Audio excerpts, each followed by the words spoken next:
So welcome, ladies and gentlemen, to the fourth session of the conference. It's on an extremely important and interesting topic, export and innovation challenges. And we have three eminent speakers. All three of them have published excellent papers which are extremely innovative. The first speaker is Gonzalo Varela from the World Bank, and the paper, the topic is trade, productivity, and distortions in Pakistan. Each speaker would have around 20 minutes and will be told 5 minutes before the end of time that their time is running out. So I would request Gonzalo Varela to start his presentation. Gonzalo. Okay, well, thank you so much. So as the chair mentioned, I'm going to be presenting work on productivity, trade, and distortions in Pakistan. So this is work that emerges from a paper in the Journal of Development Studies with Stefania Lobo on internationally linked firms and productivity in Pakistan, and also from a recent report on growth that we recently got out that is called From Swimming in Sand to High and Sustainable Growth, a roadmap of reforms for Pakistan. And let me start basically with a statement of a problem. And the statement of a problem is the fact that we have seen in Pakistan a productivity slowdown.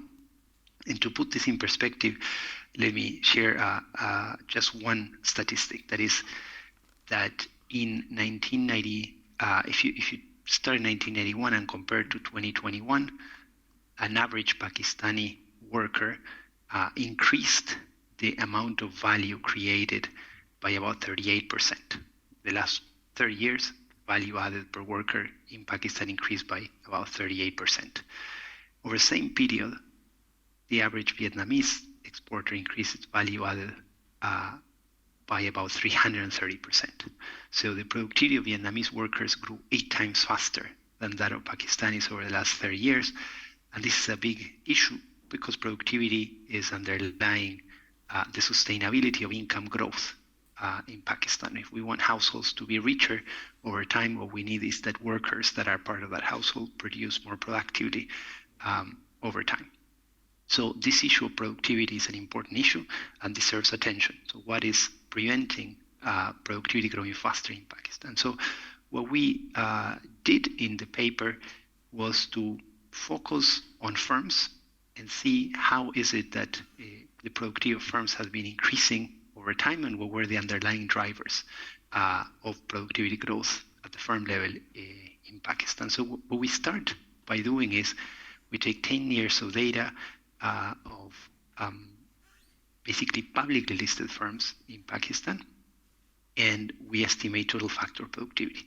So we aggregate and we compute what is happening with aggregate productivity among publicly listed firms. And what we see is that over the past decade, we see a decline in aggregate productivity. And that's what the chart with the red line in the chart on the right shows, a decline in overall or aggregate productivity. And we can decompose that decline in aggregate productivity in basically two portions, in two parts. Is it that firms are getting worse at what they do?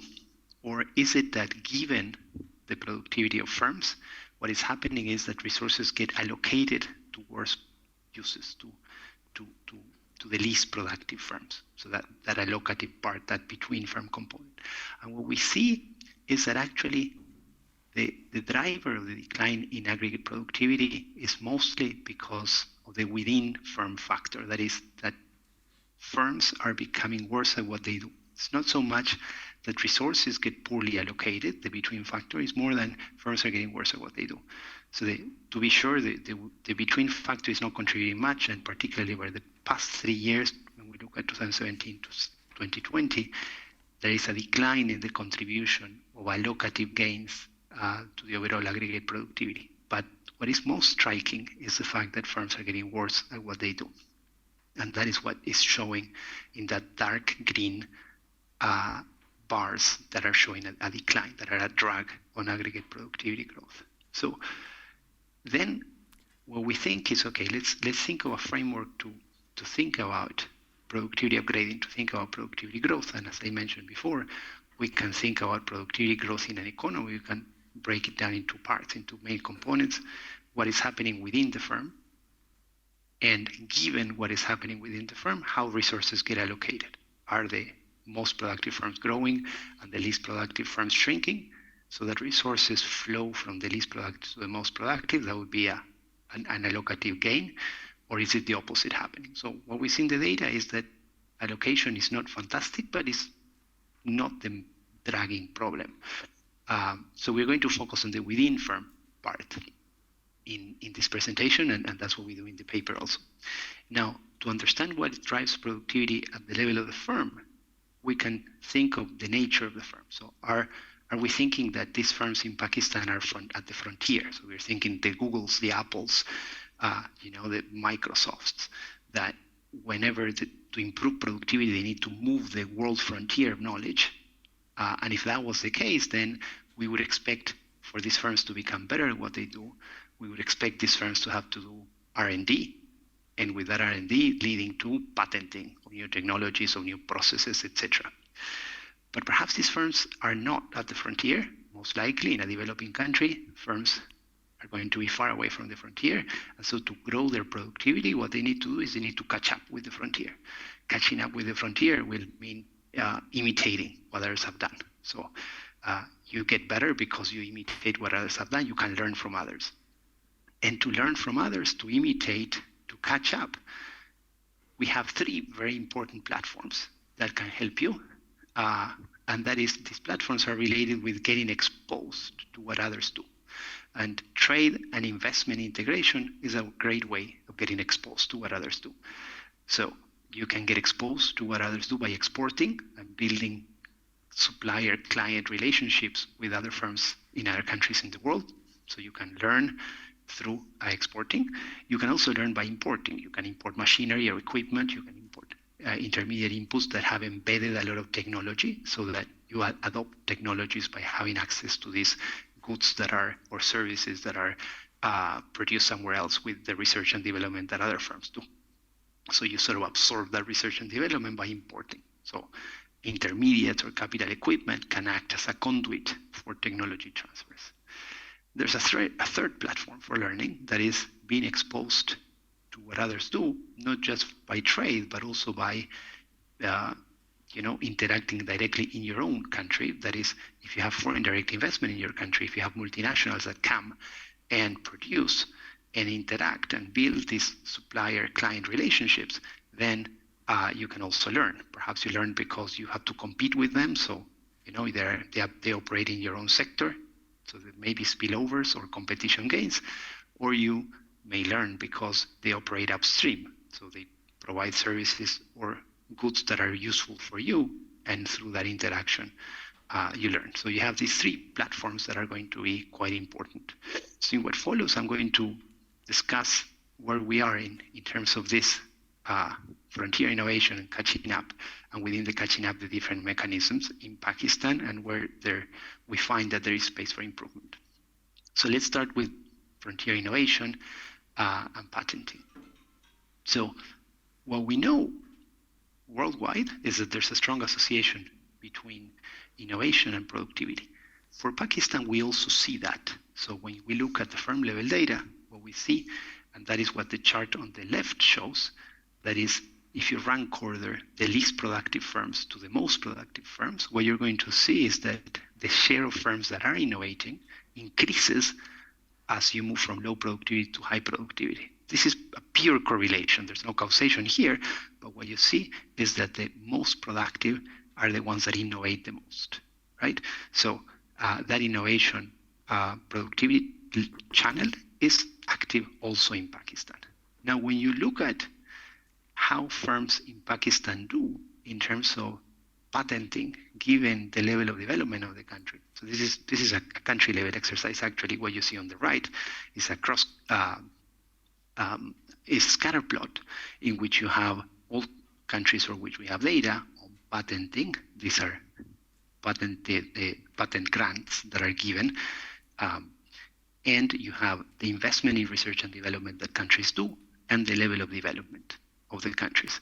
So if you look at that, you're going to see that actually Pakistan over the years, so here we compare 2000 to 2010 and 2010 to 2020, Pakistan is pretty much along the predicted line. So what we're seeing here is that given the level of development of the country, given the research and development investment of the country, the amount of innovation the country is generating in terms of patents granted is aligned to what we would expect.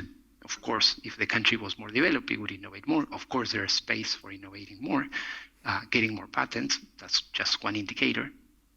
But there's no big gap here between what we would expect and what they're getting.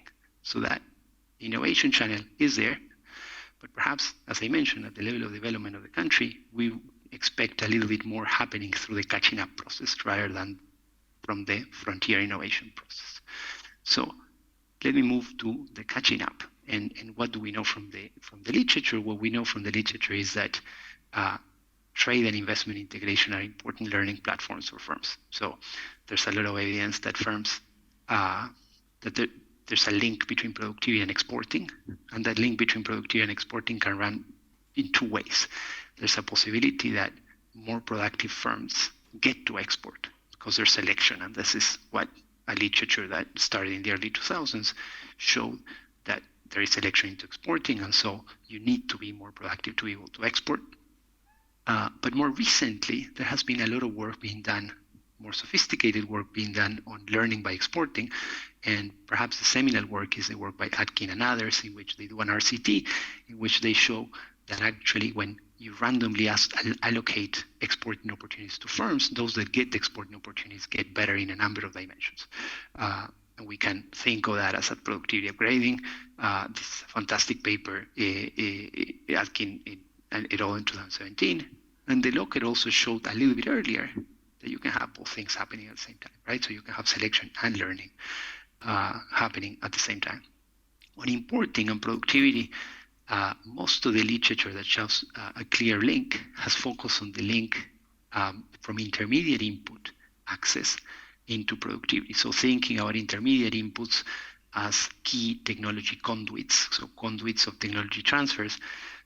So if you give access to firms to world price intermediates, then they have a wider set of options to structure their production processes, and that gives them a productivity edge, a productivity gain. And there's a lot of evidence on this, and our paper in Journal of Development Studies is a contribution to that literature in particular. And then on FDI, there is also a lot of literature showing where the space for spillovers is, and mostly what the literature shows is that spillovers, horizontal spillovers, tend to be it's more difficult to find. So this channel that links, okay, you have more FDI, more multinationals operating in your own sector, you compete with them while you learn. Well, that's a little bit tricky, and evidence is a little bit more convoluted there. But where the evidence is more clear is showing that when the FDI, when the multinationals operate in upstream sectors, then there tend to be spillovers downstream. So firms that are clients of those multinationals tend to gain from the presence of multinationals because you have better services, you have better goods being provided in the market. So that's sort of our thinking, or our how we connect to the literature. And then let's look at what is it that we find for the case of Pakistan. So the first thing that we look at is exporting as a learning platform. And what we see is, just like everywhere else in the world, exporting is associated with higher productivity. And part of this is selection, and part of this is learning by exporting. So if you compare the average productivity of those firms that never exported over the period that we are analyzing, that's what we have in column 1 of this table, and you compare that with the productivity of firms that have systematically exported over all of the periods, then what you see is an important productivity premium. The level of productivity is much higher in column 3 than in column 1. So exporters are more productive than non-exporters. Now what you see is that if you divide this further and you look at those firms that are not yet exporters, but we know that in T+1 they will be exporters. So we can call them latent exporters. They are not exporting now, but they will be exporting in the next period. So when we break the sample into these 3 groups, non-exporters, latent exporters, and systematic exporters, what you see is that there's sort of a pecking order. So the latent exporters are more productive than the non-exporters, which means that there's some selection. So those firms that are going to become exporters are better than those that don't export. But also, as you export more systematically, you become more productive too. So these comparisons are for a given size class and within sectors, so with sector and size dummies. And what the comparison shows then is that there are these productivity gaps that are showing selection into exporting, but also learning. So if there is learning, then it may be a good thing from a public policy point of view to think about how is it that we can stimulate exporting in Pakistan, because there's a learning process taking place. Now, when you look at actually what has been happening with exports, and probably most of you know what has been happening at an aggregate level, but when you try to break down that decline in exports as a share of GDP that had fallen from 15 at the beginning of the century to about 9% now, what you see is that exporting platform for learning has been shrinking. And it has been shrinking both because the share of listed firms that export decreased from about 60% in 2012 to about 50% in 2016, but also because even within those firms that continue exporting, the share of their sales that are exported has also been declining from about 35% to about 27%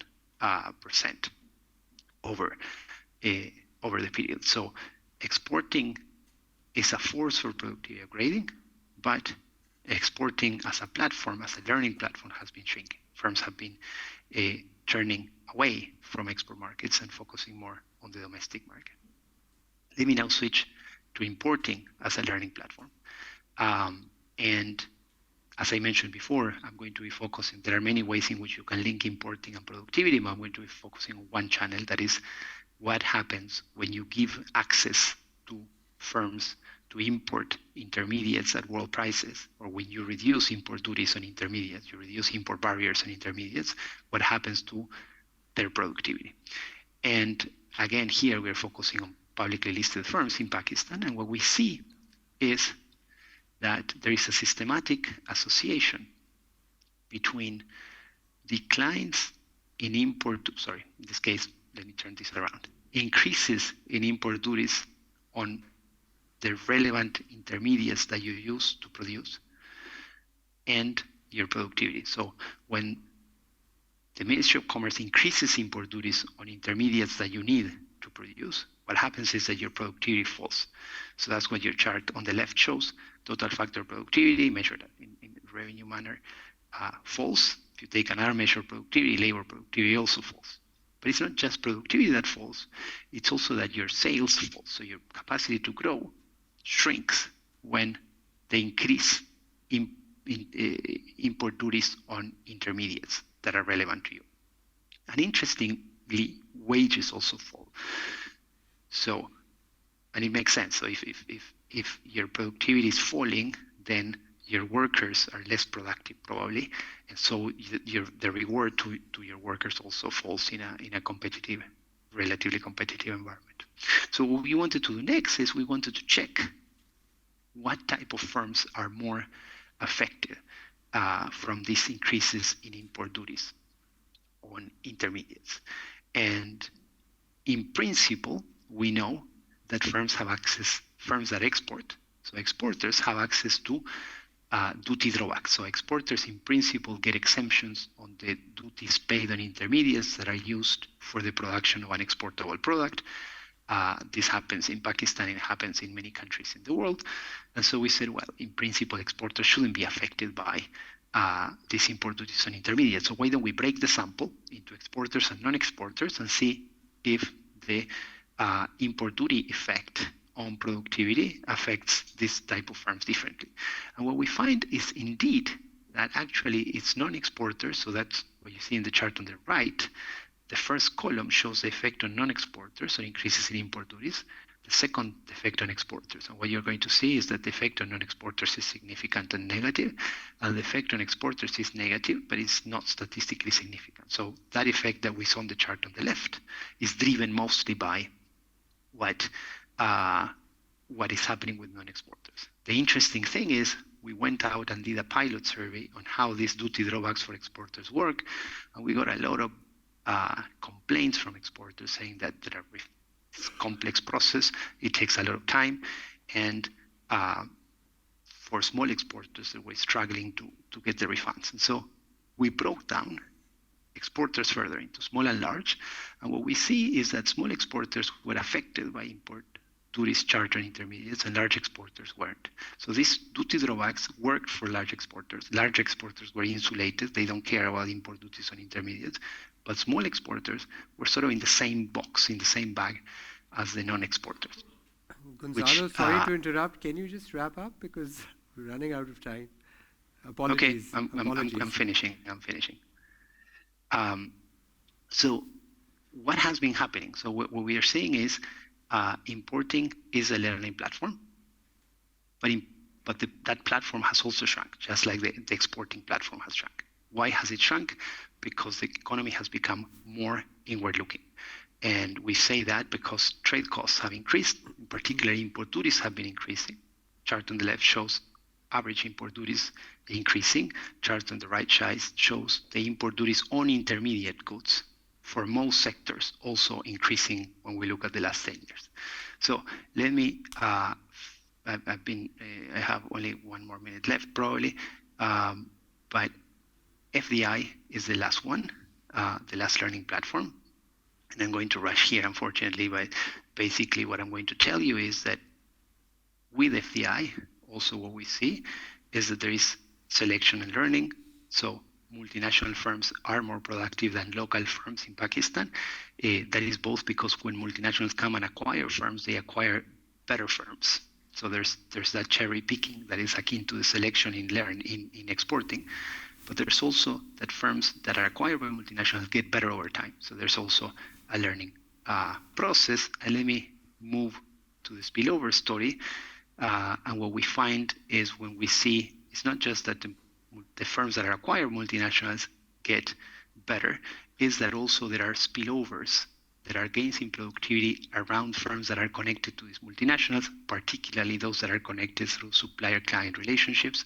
And what we see is that when you have more FDI in an upstream sector, particularly in the services sector, your productivity increases, and these gains are particularly larger the least productive you are. So the more space for catching up that you have. And one example here of if we get more FDI, the type of thing we could see in Pakistan happening is the recent adoption of the loop trace technology by Interloop that decides to analyze the cotton traceability from the level of production to when it enters the Interloop factory. And what that requires is a lot of business services that are sophisticated, is a lot of internet connections, quality fiber optics rolled out. And so productivity of these firms is going to be increased if you have services in the business, software development, telecom, etc., that are good. If those services are not good, then you're going to have that only large firms like Interloop, because they integrate fully, they can do the whole thing. If you have those services being provided very well because you have a lot of competition and FDI, then you may have smaller firms that also can develop full traceability, for example, of cotton in the textile sector, and that's going to increase their productivity. Now, here again, and I'll finish with this, FDI as a learning platform in Pakistan has been shrinking, in part because FDI has been falling, but in part because most of the FDI that comes focuses on the domestic market, focuses on selling domestically rather than building an export platform in Pakistan, and that's what we see when we do a text analysis of motivation. So to conclude, productivity growth has been stagnant in Pakistan, implications on sustainability and income growth. The imitation and learning is the most important platform given the level of development, and yet most of these learning and imitation platforms have been shrinking in Pakistan as distortions have been turned the economy more inward looking. And despite all this rhetoric that we're hearing about reshoring or nearshoring, integration still poses a great opportunity for Pakistan to grow sustainably. I'll stop here. Thank you so much. Sorry for running a little bit longer. Thank you very much, Gonzalo. This was a very interesting presentation, basically saying that exporting firms are more productive than firms which are concentrated in the domestic market. And once you export, through learning by exporting and through competition, your productivity tends to go up. Now, the second paper actually is connected to the first one. So it's by Nida Jamil. It was published in the Journal of Development Economics. And they explore that whether Pakistani firms post FTA, whether their exporting firms' productivity has gone up or not. So Nida Jamil. Thank you. Thank you very much. And the title is Trading Textiles Along the New Silk Route, the Impact on Pakistani Firms of Gaining Market Access to China. Hi all. So as recently mentioned, this is my very recent paper. It's my job market paper, very recently published in the Journal of Development Economics. So trading textiles along the New Silk Route, the impact on Pakistani firms of gaining market access to China, with Teresa Chaudhry, my supervisor, and my co-supervisor, Azam Chaudhry. Now, China has been making a big push to expand its influence, particularly under the Belt and Road Initiative. And in fact, its investment in Pakistan predates the BRI, starting with the development of the Gwadar port, and ultimately there are many projects that are underway under CPEC. Now, critics are often concerned regarding the growing dominance, military dominance of China within this region, and what that means, especially for countries like Pakistan and Sri Lanka, where they're actually accumulating a lot of debt because of it. Now, at the same time, what China has done is that China has powered many of these investments with soft power initiatives, like giving countries like Pakistan and ASEAN countries access within the Chinese market, right? So now we explore the Pakistan-China Free Trade Agreement. Now, much of the analysis that's there, in empirically looking at free trade agreements, most of it is where they look at what happens if we domestically lower the tariffs and foreign products come in, so a lot of imports come into our market, and what does those imports do within the local market, right? That's much of the literature focuses on that part. Now, we do the other thing. Now, of course, when you enter into a free trade agreement, you lower tariffs, imports come in, but the other thing also happens, that the foreign country lowers their tariffs, and your products, they go into their market, they gain a higher access, so this is what we look at. So as a result of the Pak-China FTA, China also lowered its tariffs for Pakistani products, and as a result, many Pakistani products got access within the Chinese market. So having a greater market access, that's what we look at, and we specifically focus on the textile sector. So we explore that, once textile manufacturing firms got access within the Chinese markets, how did their firm dynamics change? So background of the Pakistan-China FTA, so tariffs started declining around in 2000, and then the official FTA, the first phase of it was signed in 2006. Now, what we do is, since we're looking at the textile sector, we divide the textile sector into 5 main segments. So that is spinning, finishing, technical clothing, and interior. Now, these are the tariff rates that China imposes on Pakistan, the average tariff rates. So we can see that tariff rates have declined, and for Pakistan, spinning is the least protected segment, right? So, but still, there's a decline, but still the tariff rates are positive. So the least protected segment is spinning. However, interestingly, if we compare, this is for the year 2000 to 2010, so that's the time period of our analysis. If we compare the tariff rates that China has imposed on ASEAN countries, by the end of 2010, they were actually around 0. So that means that, for example, if the tariff on Pakistani product goes, let's say, from 10% to 5%, the Chinese importer who's importing Pakistani products still has to pay a 5% tariff rate. But for the same good, if he buys it from the ASEAN countries, he has to pay a 0 tariff rate, right?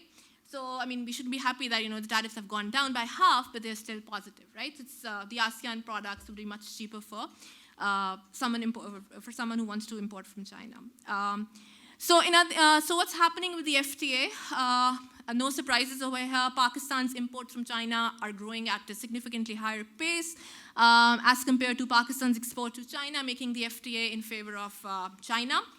In terms, since we're focusing on the textile sector, specifically within the textile sector, if you look at our exports to China, since we're talking about Pakistan gaining access within the Chinese markets, again, no surprises because spinning is the least protected segment. Spinning is the one that is a major exporting segment of Pakistan to China. So we're exporting most in the spinning segment, and that's what's growing. So what we do is we actually use the Census of Manufacturing Industries, the CMI. So we have it for the year 2000, 2005, and 2010. We construct an unbalanced panel. So since the FTA was officially signed in 2006, we treat the first 2 years, 2000 and 2005, as pre-FTA, and 2010 as the post-FTA. So if you look at the top multi-segment firms and multi-product firms, you see that the composition of firms within the CMI has changed. Over time, we have more multi-segment firms, more multi-product firms. In terms of the exporters and non-exporters, again, a clear self-selection. The exporters, even before the start of the FTA and even after the FTA, in terms of the inputs, the exporters are much bigger in terms of capital, labor, and material as compared to non-exporters. The other data that we get is from the UN Comtrade data. Then we have the tariff data from the tariff database. And then we have the textile export transaction database. So this is a very rich data set that actually, sorry, is this a timer on? There's a very rich data set that actually tells us the export destination of each firm. So we map this onto the CMI to actually see that which firms are exporting, and then do they have China as their export destination or not. Okay, so we estimate productivity using a bunch of different methods. So visually representing productivity. So this dotted line is the productivity pre-FTA, and the solid line is the productivity post-FTA. So whichever method we use, we do see at least visually that productivity has gone up for firms that are exporting to China, whichever methodology we use. Now, in this, what we do is, in panel A, we look at the impact of the tariff change under the free trade agreement on productivity, and then in panel B, we look at the impact on the product quality of the firms. So I start off by looking at the impact on the overall textile sector. So this is for all the segments. We see that productivity and quality have gone up, but these numbers are much less than what we actually see in literature. The numbers in literature are much higher. They're somewhere around 15%. So productivity and quality gains, but very limited within the textile sector. Then next thing that we do is we pick up the three main segments within the textile sector for Pakistan, and much of this gain in productivity and quality comes in from the spinning segment. That's the least protected segment by China. Okay, next what we do is we take this coefficient and we actually multiply it by the change in tariffs. So on average, 65% on average tariffs were declined. So in order to look at the net impact of the FTA, so whichever methodology we use, so we've entered into this free trade agreement. What is the net impact? Now, net impact of the FTA on firm level productivity is around 3 to 8%, whichever methodology we use. And within the spinning segment, it is around 2 to 8%. The gains for quality are even lower. So it's the quality improvement as a result of this free trade agreement is just around 1 to 2%. Okay, next what we do is we actually look at the relationship between productivity and quality. So the question is for firms in Pakistan, is productivity and quality, are they complementing each other? So in other words, for firms, as their productivity would go up, will their quality also go up? Or are they substitutes? So if productivity goes up, is the productivity gain at the expense of a quality gain? So are they substitutes? For the entire textile sector, we see that this is a positive trend, right? So we have different quantiles of productivity, and we plot them for different values of. This is a quantile regression for different thresholds of productivity. We look at what impact. The correlation with the quality. We see overall it's a positive relationship. It's an upward sloping line. The red solid line is the OLS coefficient, and the green are the quantile regression coefficients. We see that overall for the textile sector, it's a positive line. So productivity and quality, they seem to be complementing each other. So if productivity goes up, quality would go up, and vice versa. If the firms are better producing better quality output, they are going to be more productive. However, for firms that are at the lower threshold, for the very lower threshold, we could see a negative sort of a decline. I don't know this thing. So we could see, at least for this bar, it's a negative line, it's actually sloping downwards. So this means that At least for firms that are at the very lower threshold of productivity, for them, productivity and quality, they seem to be substitutes for each other. So if these firms are more productive, they are being more productive at the expense of quality. But overall, it's like a positive picture, positive relationship between productivity and quality. Next, what we do is we specifically focus on firms that are exporting to China, not the entire textile sector, not just all of the exporters, but firms that specifically have China as their destination. Again, whichever methodology we use, we do see productivity and quality gains, but limited as compared to what we find in literature. Again, the same exercise we do for China, we see that the coefficient is positive, so productivity and quality, they seem to be complementing each other. So if firms are more productive, they're going to produce higher quality, and vice versa. If you're producing better quality, you're going to be more productive. Okay, next thing that we do is, so we do find productivity gains, we do find quality gains, although limited, but at least they're there, right? But again, limited. So now the next thing that we explore is that, what's happening with productivity? I mean, why are the gains so limited? Is it that, are they doing some investment? And, how are the firm dynamics changing? Are they investing more in capital? What's happening towards, what's happening to the number of products that they're, exporting within the Chinese market? Are they diversifying into new products? Are they diversifying into new segments? And what we see is that firms that are specifically exporting to China, they actually only increase in their labor and material usage. So this means that, firms, they are catering to the Chinese demand, but they're only catering to the Chinese demand just by increasing more of their variable input rather than actually investing in capital. So in other words, exporters to China significantly increase labor and material usage. However, there is no significant increase in capital usage. So they're just catering demand by using more of the variable factor. Then in terms of the number of products, so what's happening in terms of the number of products, we see that firms that are exporting to China, they actually reduce their number of products to half. So it's sort of like, instead of diversifying into new products, it seems like they're, focusing more on their core competencies, very specialized products. We do not see any significant change in the number of segments they're active in. So it's not that, a spinning firm is going into interior or clothing. We don't see any significant jump in terms of the number of segments that they're active in. Okay, next what we see is that does this FTA have anything for the non-exporters?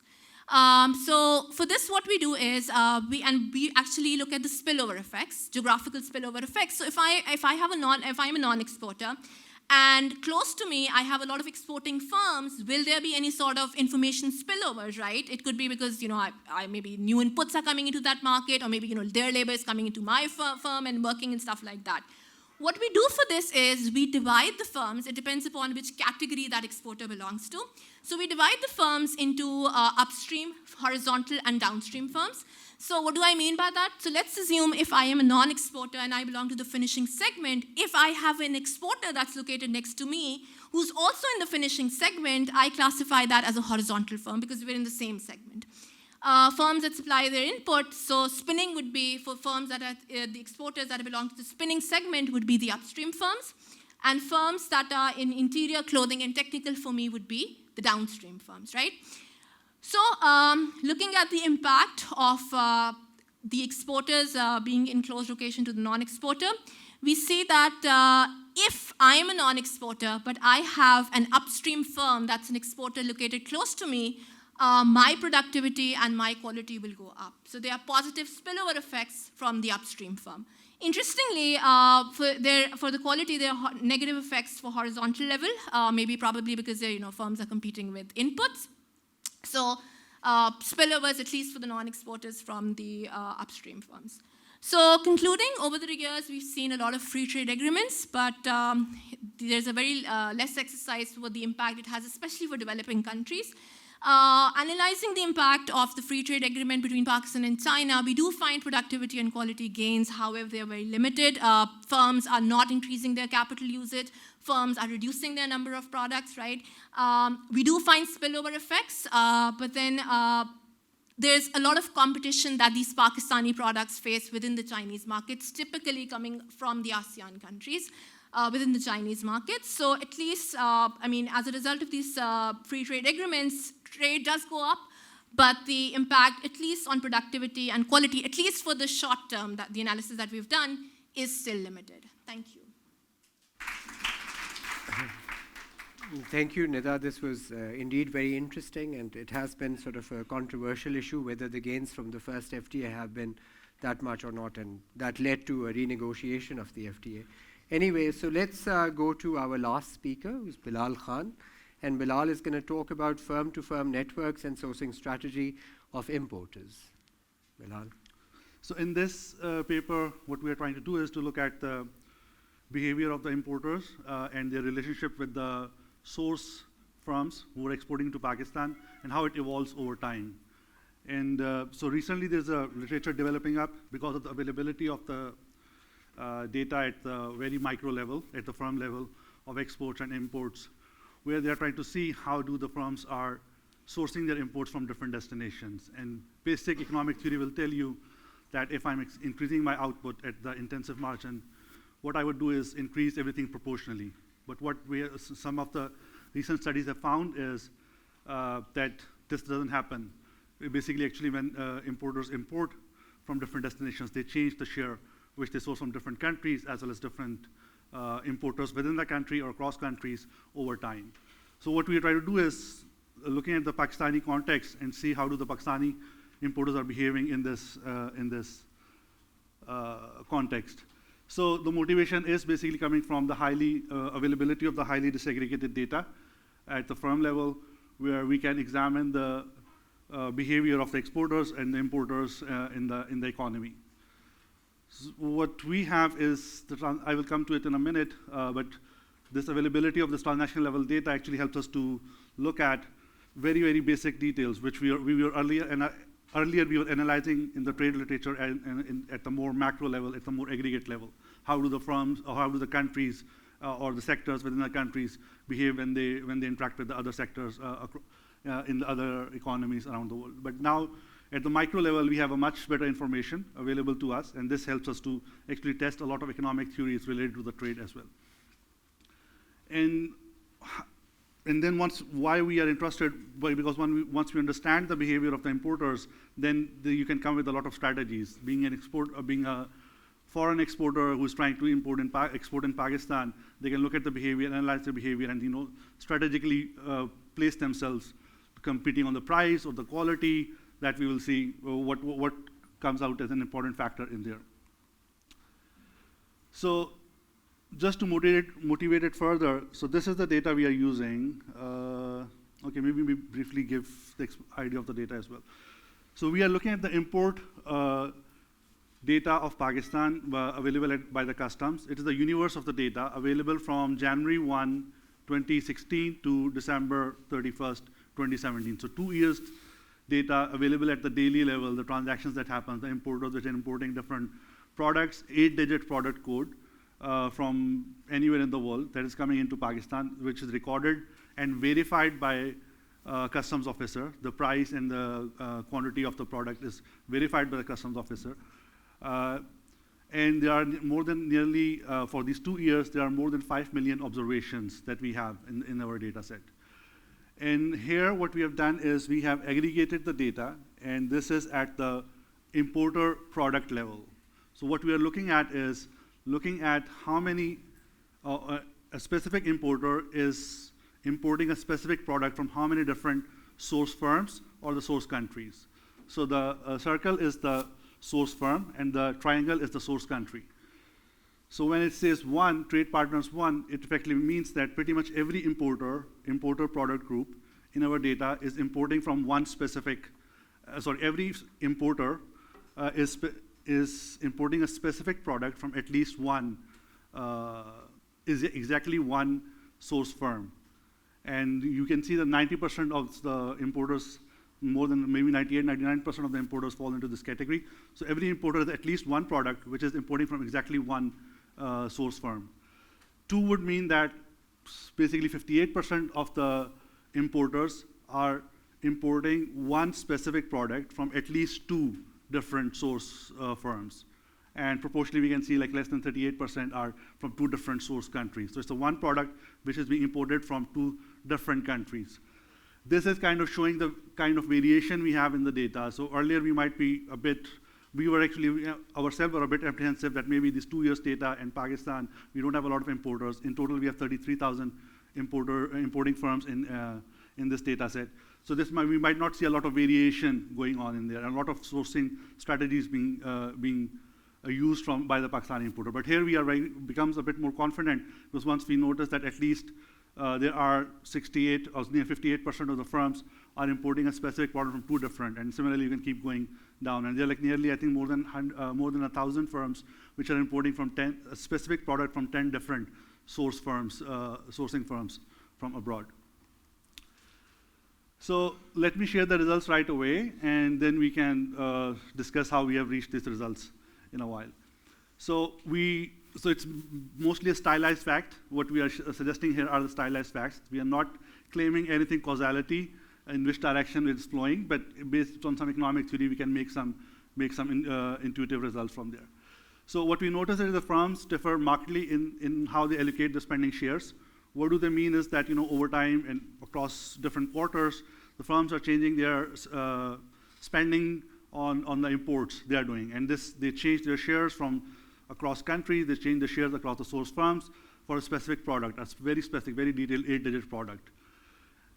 So this also holds for the Pakistani data as well, as I said in the beginning. So we also find the similar kind of results which people have found for the other economies.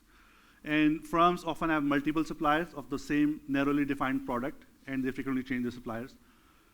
We also find diversity in terms of the quality measured by the price differences. So we not only notice that the importer is importing a very, very wide range of price levels, not for each and every one, but many of them have significant number of importers are there which are importing across a wide range of price level for a specific 8-digit product code in a specific quarter as well. So we don't see, and we kind of hunch that this might be because of the variation in the quality is demanded by the importer. And firms, the aged the relationship of the firm is, so the longer our relationship lasts between the importer and the source firm, so the share of that specific source firm increases over time. That's what we noticed, even in a very small duration of this data set. What would it be? We have some kind of suggestions about it, which we'll share in the end. So, as I mentioned, the data is basically a universe of all the imports which comes into Pakistan from January 1st, 2016 to 2017, and it's a standard industrial classification code that we are using. So there are more than 6,000 different kind of 8-digit product codes in there, 33,000 different importers which are importing products into Pakistan over there. And one more statistics that I would like to share before coming to this one is that what we were interested in was how big is the change, move from quarter to quarter, like maybe it's just like 0.1%, 0.2%. So we use the cutoff of 10 percentage point to actually just test how big jumps happens between the data set. So out of these, there are like nearly 1.2 or 1.8 million observations that we will be using for the regressions, and among them, what we notice is that more than 300,000 observations have a change of share of a specific source firm among the importers' total imports by bigger than 10 percentage points from one quarter to the next quarter when they import their product. So here we also share some of the similar kind of results that on average there are more than 19,000 importing firms which have more than one partner, and then you keep going down. So there are like at least more than 1,100 firms which are importing from 10 different source firms in there. And there are, so firm product quarter groups are approximately 1.2 million in there. That's what we'll be looking at. So here we further test what is the relationship between the size of the importer, so what's the total value of the imports being coming in a specific quarter by a specific importer for a specific product, and how many different source firms as well as source countries you get into. Controlling for the importer fixed effect, controlling for the product fixed effect, quarter fixed effect, or the quarter fixed effect as well. And similarly, we also look at how many ones, if you are importing from many different importers, so N is the number of source firms that importer is importing from, and this coefficient of variation of the price.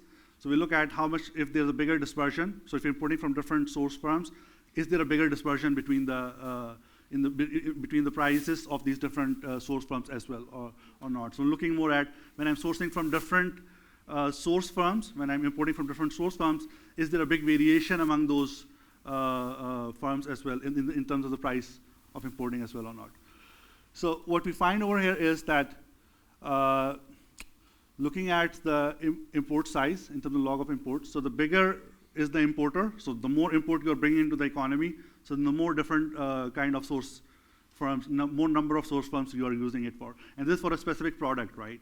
So if I'm importing a product X from, and I'm one of the biggest importers, so there's a very high chance that I will be sourcing it from more number of source firms as well as source countries as well. So the first two columns look at the source countries, and the next two columns look at the source firms, which are the foreign sellers. And it's kind of intuitive that the number of foreign sellers coefficient is double or bigger as compared to the number of source countries, because within the country, as source country as well, there can be different source firms that we have looked at. And similarly, when you look at the price variation as well, we also find a similar kind of relationship that when I'm sourcing from many different source firms, or when I'm importing from many different source firms, I see a bigger variation in the price as well for those ones. So now let's come to the main results that we want to stress in this paper, is looking at the age of the relationship. So we notice that once the importer and the foreign seller for a specific product, their relationship lasts longer in terms of the number of quarters they survive, so that it becomes more biased towards that specific source firm or the foreign seller in this case. And here S is basically the share of a foreign seller J based in country C of a specific product P in this quarter T for this I importer.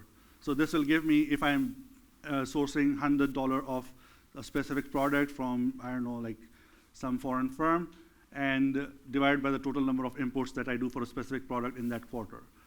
Whereas this will be the age of the relationship, and here we try to think a bit, because age is, in this sense, it's not that every time when I import. It depends whenever first time I show up in the data set, which is total number of 8 quarters, the 2 years data, so the total is the highest, or the biggest age could be 8.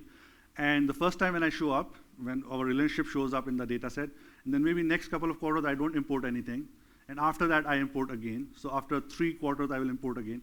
So my age will be 3, not like because I'm doing it the second time importing, so it will be 2. So we are actually looking at the first time when we are matched in the data, and then whenever next time we show up, it can be after in the last quarter, then the age will be 8.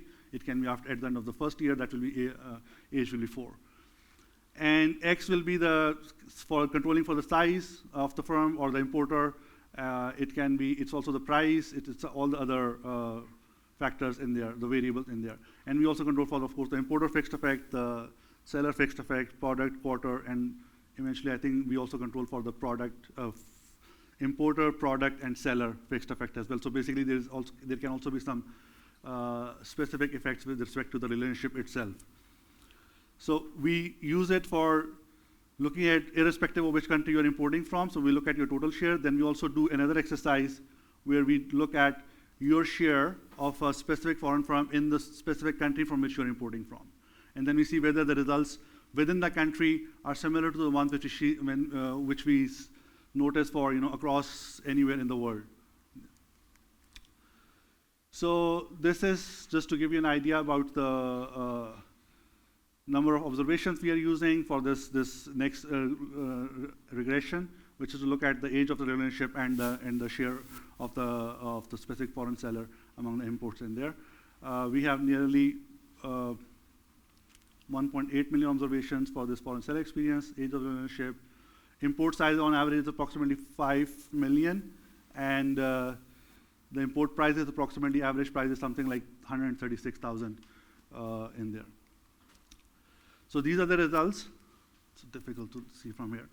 So what we notice is that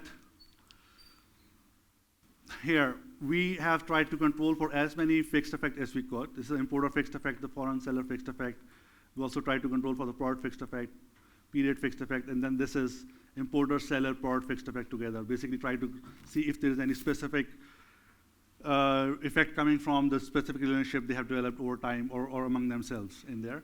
So what we notice is that if we just focus on in the first one, we did it because the last one, this is the main result that we stress on, and in earlier presentations, people suggested us to just highlight this one in the beginning. So that's why the first one, you have the lower observations, 881. And here we notice that there is very strong and significant relationship between the age of the relationship between the importer or foreign seller for a specific product and the number of quarters that we are related to. So effectively, what would it mean is that on average, if our relationship is extended by 1 quarter, then my share among the importer's total imports will rise by nearly 3.7 percentage points, which looks like a very big number. And this result is very significant, even when we control for the price being charged, or then we have this interaction term in the last one we look at, and the size of the importer itself, so the total number of imports that comes, how many number of foreign partners you have, or how long the foreign seller has been in the Pakistani market. So this is also a very interesting result to look at in this first quarter dummy as well. We have, okay, so just three more minutes. So what we're looking for is that the foreign sellers which are in the market for a longer period of time compared to the ones which show up later on in the data, they also have some kind of benefits. But that benefit is mostly only for those importers with which their relationship does not last long. So maybe it's just a 1 quarter relationship which doesn't show up later on, because this effect is very much gone when we control for this importer-seller product fixed effect together. And similarly, the first quarter dummies as well. The first quarter dummy is basically when I first time start importing from a specific foreign seller a specific product in there. Both of these effects are very much coming from those relationships which do not last long. But if you look at the ones which are repetitive, at least twice they show up in the data, they're importing this thing. The price in terms of the value, there's not much effect. But the next dependent variable is in terms of the quantity. So the first one was just the total, the share among the total value of the imports in terms of dollars. The second one is in terms of the quantity that we're importing of a specific product in there. Here what we notice is that the interaction term, the price and the age of the relationship has a negative impact, which kind of shows that over time, when my relationship lasts with the foreign seller, she has to give me a further discount or this one. So if the price has to go down, then I will increase the share of a specific foreign seller. If the price increases, then I will decrease the share of that specific foreign seller in there. All the fixed effects are there, and then we do the similar exercise for within the country as well. And we see very similar results for whether we look at in terms of import value or we look at in terms of the quantity, share of the quantity that is being imported in there. So we notice that all the age of the relationships are very significant over time, and specifically this thing becomes more significant within the country when you're sourcing. So basically these source firms, when they are located within the same country, they try to compete if they want to increase the share among the Pakistani importer in there. So yeah, so this is what I've kind of explained. The interpretation of each and every result is already there. But this is still a very, very, very basic work. There's still a lot of things that need to be teased out and understood in terms of Pakistani context is that what actually gears towards this one. And still, we have very limited data. We want to see over a longer extended period of time, if some data is available, is to see how long will it survive. If there is a second degree effect when it increases but at a decreasing rate, and maybe after a while it becomes flattens out. Or, it can be that there are some other factors which we see when we control for the importer product and the foreign seller fixed effect, that some of these effects are wiped out, especially of the foreign seller's experience as well as this one. We were expecting that once you have been in the market for a longer period of time, maybe the importers, when they talk to each other, they might talk about you, and then you can charge a premium, or you can have a higher share among the importers in there. But we don't see this kind of effect in there. So I will just stop here and take further questions if there are any. Thank you very much. Thank you very much, Bilal. So this has been a really interesting session. I have a dual role. I'm the moderator and also the discussant. So I'll keep my comments short, but I just wanted to give a backdrop to this conversation, to these 3 papers which we've been presented.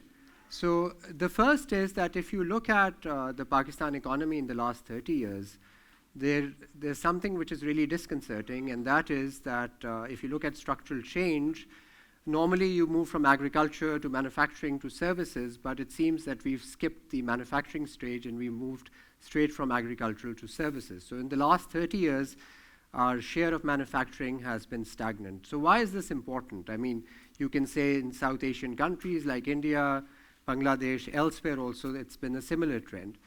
What makes Pakistan anomalous and different is that we have the highest population growth in the region. So if you don't have a buoyant, productive, growing manufacturing sector which has higher employment elasticities than the services sector, so that has ramification in terms of absorbing the millions of people who are joining the labor force. So that's the first thing which we need to think about when you talk about manufacturing productivity and growth. The second thing which is disconcerting is if you look at export performance in Pakistan, in the last 20 years, since 2000, the export share to GDP actually has dropped. So it was 10%, 16%, 17% in year 2000, and now it's hovering around 10 or 11%. And that's one of the reasons why we get into a balance of payment crisis. Had our exports been growing, had our exports been more than another $10 billion, $15 billion more, then perhaps we wouldn't be in the situation we are in. And if you look at our exports, if you look at the mix of exports, we've again for the last 30, 40 years, we're stuck in the low end of the value chain of say textiles, which is 25 to 30% of our exports, in fact perhaps even more.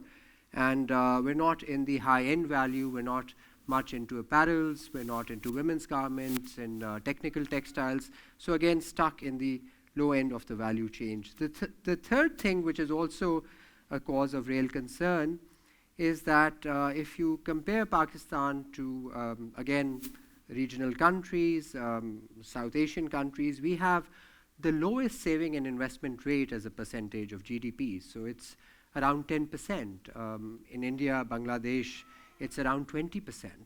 So clearly, I mean, in some sense, the first order problem with productivity seems to be investments. Okay, we need to increase our investment rates. Now, and that is a problem if you look at last 10 years, why have investments not gone up, say in the manufacturing sector or in the services sector? So one looks at rate of returns in these various sectors, and one sees that there's one sector in the Pakistan economy whose rate of return no other sector can compete with, and that's the real estate sector.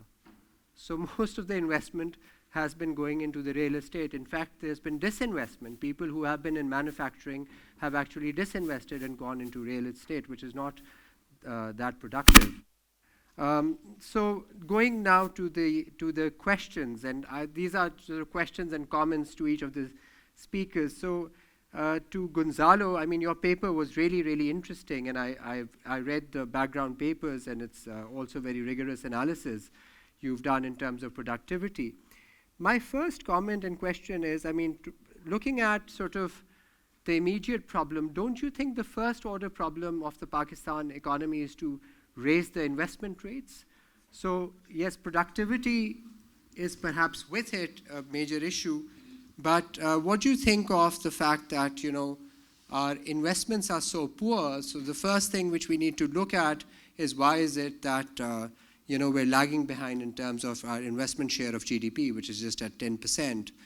The second thing, and you didn't have time in your presentation to talk about, is the policy recommendations. We spoke about the fact that exporting firms generally are 20-30% more productive than non-exporting firms. Within exporting firms, the larger firms do better. The smaller firms have major issues in terms of certain policies or subsidies given by the government, such as duty drawback taxes, duty drawback schemes on tariffs. Again, smaller firms can't, because of the procedural costs, they can't seem to get the duties, by the government. So I would like to hear policy recommendations from you. And do we also start thinking, when you talk about productivity of manufacturing and exports and so on, should we start thinking of an industrial policy in this country? Because we've haven't had one. And when you talk about industrial policy, so it is a contentious issue. There are two strands of thought. One is that, you have these standard horizontal intervention, which talk about sort of improving infrastructure, skilling people, giving credit to those who are rationed out, the small and medium enterprises in particular, so on and so forth. But then you have these vertical interventions, which is sort of picking the winners, and that's the contentious issue. And I was reading your paper, and it said that, the government, in terms of policy, should actually target the new exporters, the new products, the new activities. So does the government, with all its lack of capacity and other issues, have the ability to do that? So those were the questions to you. Nida, I'm sorry, my back is towards you. Your paper was also extremely interesting because it addresses a rather sort of controversial issue, which is trade with China.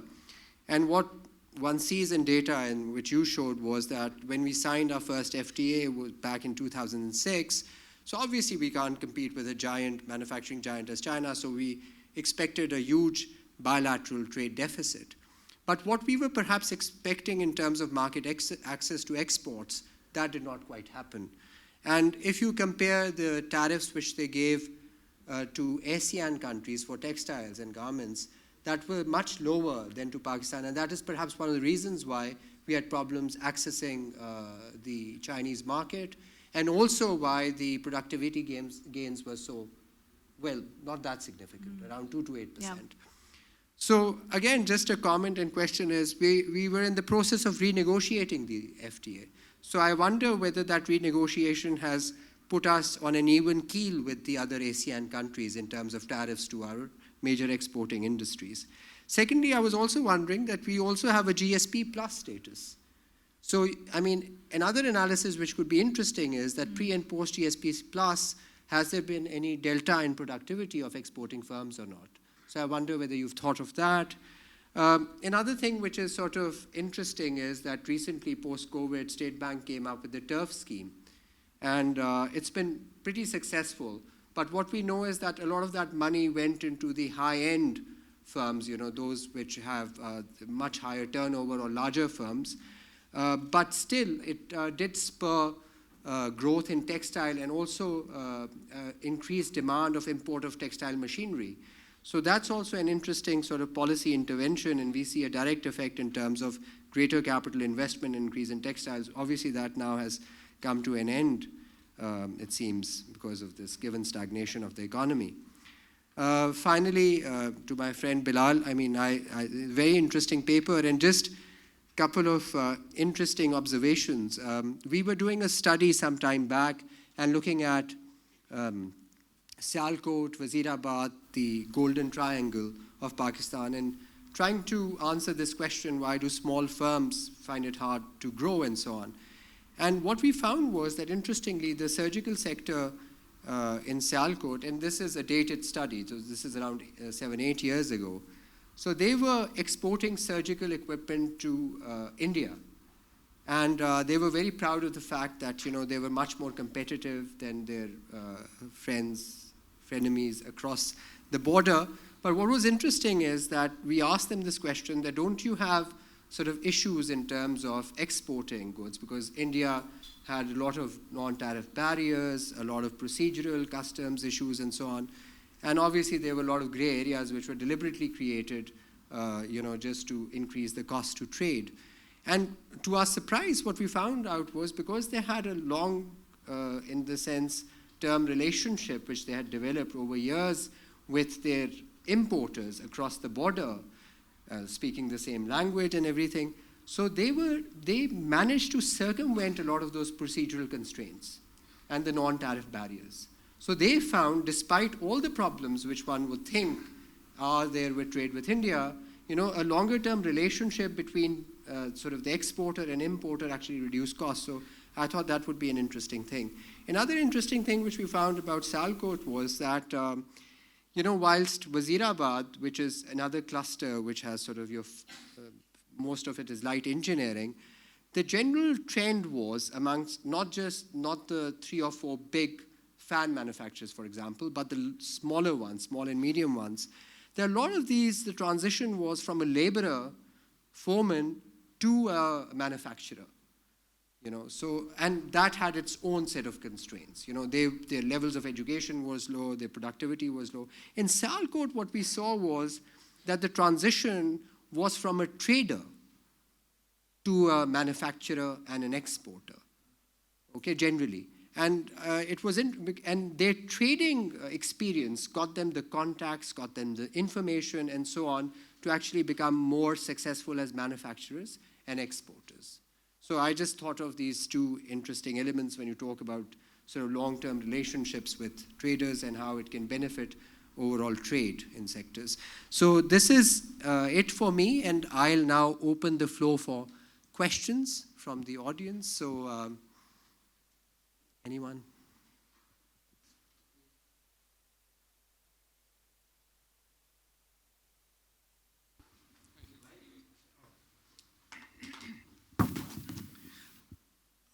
I don't think it's a question, it's a very brief comment, if you like. Dr. Nida Jamil, she gave a very good presentation on this, but I was just thinking back in the farm, where this productivity and quality actually comes from. The quality in, the quality out. The productivity in, the productivity out. The garbage in, the garbage out. So by that standard, I think for cotton crop, we can achieve a significant value, a significant, tremendous value, not only in the country, but also in the region, on a very, very competitive advantage basis, if we can really look into that area at the primary production level. So I think at supply side, we need to really concentrate on that.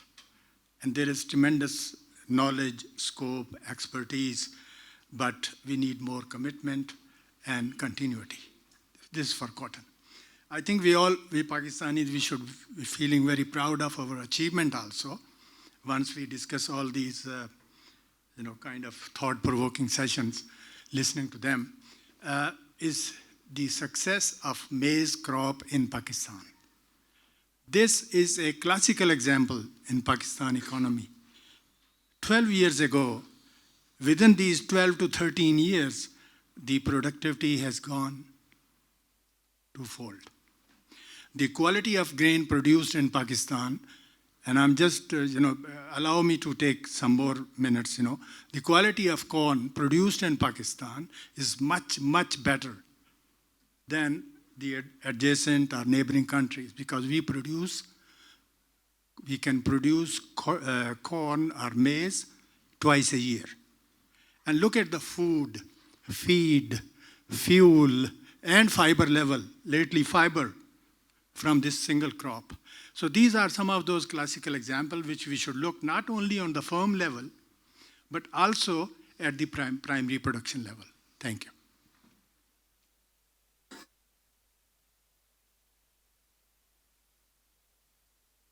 A couple of questions, and then we'll go to our speakers. Thank you for very fascinating presentations. My question is to Dr. Bilal Khan. I'm just wondering, since you are interested in firm-to-firm sort of relationship between exporters, importers, and outside partners, do you see any geographic variation within Pakistan in terms of the number of importing partners that firms have, or the number of exporting partners that firms have, and what role does sort of connectivity to international world plays into it? So I was thinking that, okay, Sialkot did not have an airport always, but now has an airport. Does that help actually sort of establish relationship with more importers and exporters for firms based there?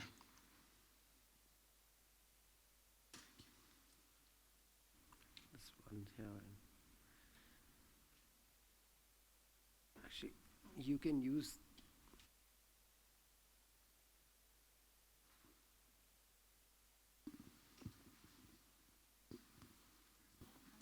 Okay. Thank you very much, all three of you, for a very interesting session. Two questions. One is for Dr. Bilal Khan. I wanted to just know, when you're talking about import sourcing strategies, aren't those, because in textiles, they're essentially buyer-driven networks, so isn't that to some extent dictated by the buyer? So where, you're importing your zippers and your, embellishments from, isn't that coming from there? So how did you tackle that? And secondly, for Dr. Varela, I wanted to know, you spoke about the fact that the learning platform, all three of them, they've shrunk, so exports, imports, and FDI. Which, in your opinion, is the most significant, do you feel, for a country such as Pakistan, in terms of where most of the efforts need to be concentrated now? And this also ties back with Dr. Tarab's question on policy recommendations. Thank you. Comments? None? So, to our speakers, Bilal, you want to go ahead? Yeah. So thank you very much. So just a bit of comment on Professor Tarab's end role evidence. So I think we also notice that once the relationship is established and it goes for a longer period of time, then they actually try to keep this relationship. The foreign firm will also try to give you kind of a discount to increase their share and keep it longer. But in the Pakistani data, in this 8 quarters, we also see a lot of entry and exit. Basically, a lot of relationships are just established for a quarter and then it doesn't come back again. So in this sense, I think once you have some good relationships, once the foreign seller has kind of revealed them to be of a better quality, the relationship will carry on. But if it's not, that will very much cut out within the same quarter as well. Coming to Yasir's question about the impact of different geographical importers' location, we don't know the exact location of the importer, but what we can look at is that through which port, it can be airport, it can be a port, it can be a dry port, through which port the product has entered Pakistan. And we try to control for those effects, and not for this paper, but for another one. And we didn't find any significant impact of whether you are importing through the airport or whether you're importing through like Faisalabad Airport, there's a Sialkot Airport, Lahore Airport, Karachi Airport. We can also identify those ones. And also whether it's through Karachi port or it's like through Afghanistan, the border, that one. We didn't find any significant impact of those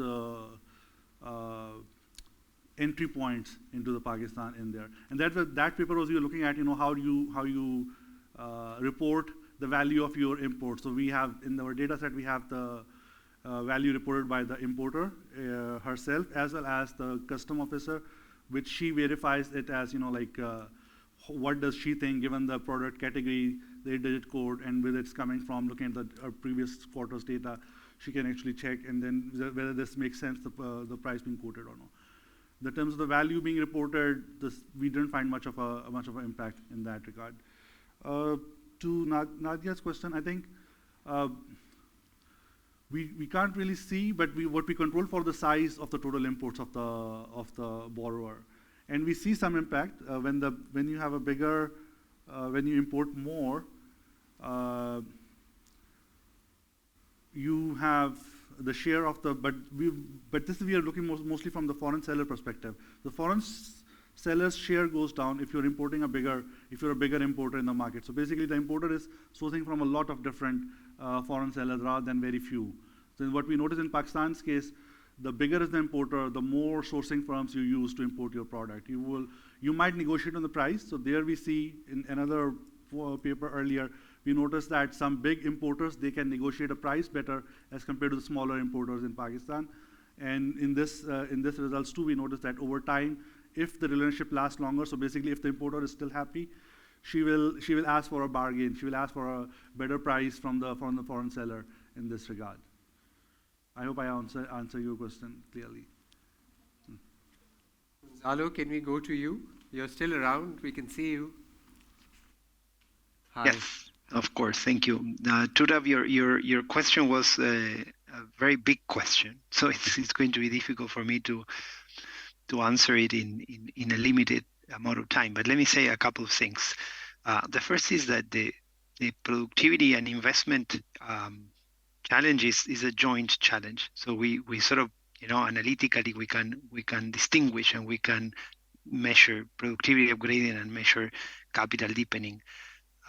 But actually, from a policy point of view, these two things are, two sides of one coin. And I think the paper of Nida Jamil shows it quite nicely in how limited capital accumulation, limited investment is probably a big explanation to the limited productivity gains associated with the trade agreement with China. So, the two things are two sides of one coin. But let me go into a little bit more into policy. I mean, why is it that firms are not investing in Pakistan? So we've been looking at this, and here, the elephant in the room is the incentives that the government of Pakistan provides to agents that tend to tilt investments into non-productive real estate activities away from productive manufacturing or even services, productivity enhancing services.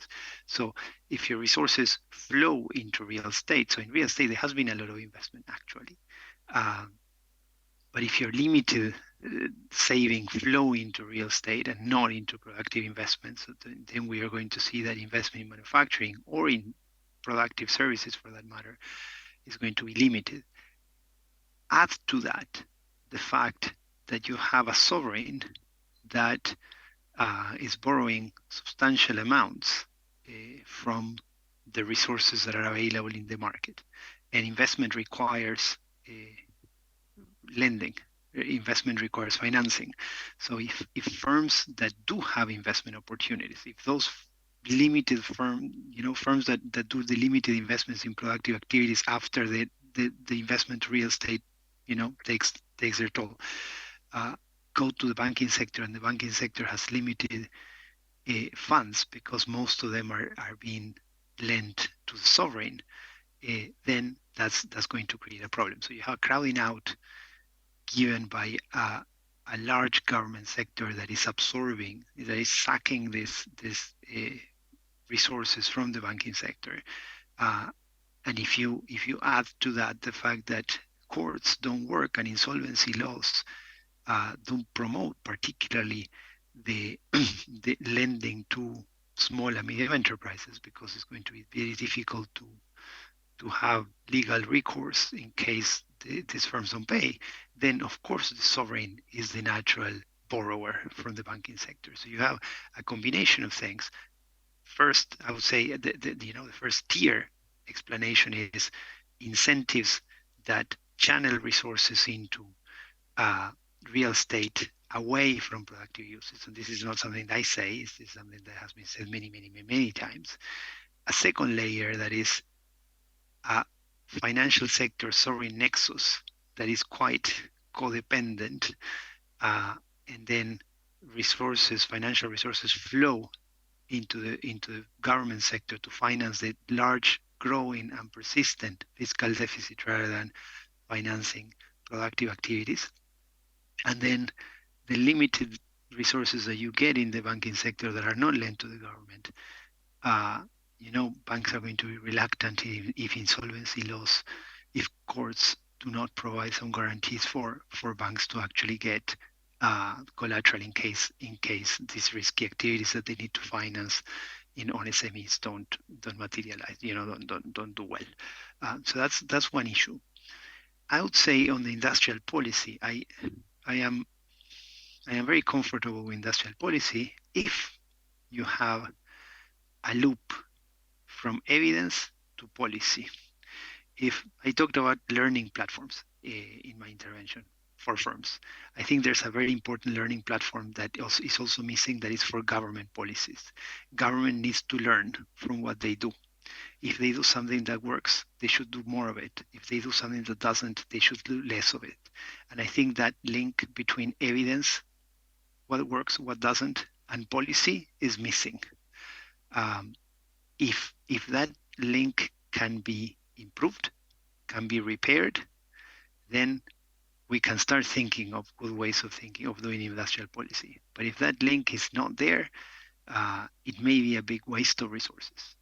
Also, it may be a big waste of resources if you don't fix the allocative problem first. If you have an economy that is full of distortions in which resources get allocated to unproductive activities, then doing industrial policy in the typical traditional sense is going to inflate those sectors that are that shouldn't be there in the first place. So I think there's a sequence that is first, fix your allocative problem. Second, build the loop, evidence to policy, and then think industrial policy. Let me just finish with, there was a question in the audience on the 3 learning platforms, which one should be the priority? And I would say, unfortunately, I didn't have time to elaborate a little bit more on FDI, but I think for a country like Pakistan, FDI is crucial. And again, FDI connects to the other 2. And you're not going to have an export pickup if you don't get foreign companies coming in the country big time to build export platforms. This is what we see in other countries in the world. My example, I started my presentation on Vietnam, on the case of Vietnam, on the productivity boom in Vietnam in the early 2000s, and that was FDI driven. And we see it in many other countries in Southeast Asia. What is missing in Pakistan is that FDI that comes, builds an export platform, and then exports will pick up. It's very unlikely you're going to have an export pickup without FDI. Over.